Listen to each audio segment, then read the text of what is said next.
નમસ્કાર dB live ન્યૂઝમાં આપનું સ્વાગત છે। ઘોઘંબા તાલુકાના રણજીતનગર મુકામે આજરોજ પંચમુખી હનુમાન દાદાનું મંદિરનું ભૂમિપૂજન કરવામાં આવ્યું હતું। આ ભૂમિપૂજનની અંદર અનેક રાજકીય, સામાજિક તેમજ ધાર્મિક અગ્રણીઓ ઉપસ્થિત રહ્યા હતા। આજે હનુમાન જયંતિના પરમ પવિત્ર દિવસ અને ચૈત્ર સુધી પૂર્ણિમાનો સુભગ સમન્વય હોવાથી આજરોજ રણજીતનગર પંચમુખી હનુમાનજીના ધામ ખાતે ખૂબ જ મોટી સંખ્યામાં ભક્તોની હાજરીમાં ભવ્ય યજ્ઞનું આયોજન કરવામાં આવ્યું હતું। અહીં દલસિંહ મહારાજ અને તેમના અનુયાયીઓ અને તેમના સાથીઓ દ્વારા આ યજ્ઞનું આયોજન કરવામાં આવ્યું હતું। તેમાં ભવ્ય યજ્ઞ બાદ અહીંયા ભવ્ય મંદિરનું નિર્માણ થવાનું હોવાથી તેનું ભૂમિપૂજન પણ કરવામાં આવ્યું હતું। ત્યારે આજુબાજુના ભક્તો ખૂબ જ મોટી સંખ્યામાં ઉપસ્થિત રહ્યા હતા। આ પ્રસંગે છોટાઉદેપુરના ધારાસભ્ય અને ખૂબ જ રાજકીય અગ્રણી એવા રાજેન્દ્રસિંહ રાઠવા સાહેબ પણ ઉપસ્થિત રહ્યા હતા અને તેઓએ પણ યજ્ઞની અંદર તેમજ ભૂમિપૂજનમાં હાજરી આપી હતી। આ પ્રસંગે તેઓનું વિવિધ મહાનુભાવો દ્વારા પુષ્પગુચ્છ આપી અને સન્માન કરવામાં આવ્યું હતું અને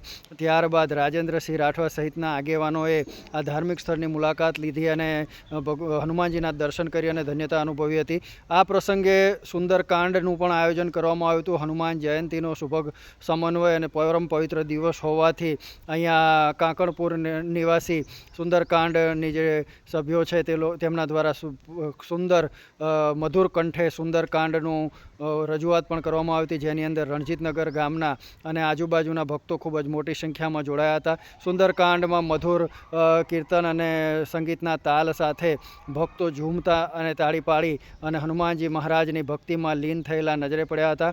અહીં ભવ્ય અને દિવ્ય પંચમુખી હનુમાનજીનું મંદિરનું નિર્માણ થવાનું છે, ત્યારે તેના ભાગરૂપે આ સુંદરકાંડનું પણ આયોજન કરવામાં આવ્યું હતું। સુંદરકાંડનું શ્રવણ કરી અને ભક્તો મોહિત થયા હતા અને ભક્તિની અંદર રસ તરબોળ બન્યા હતા। આમ વિવિધ જાતના ધાર્મિક આયોજનો સાથે આજનો હનુમાન જયંતિનો પરમ પવિત્ર દિવસ રણજીતનગર પંચમુખી હનુમાન મંદિર ખાતે ઉજવાયો હતો।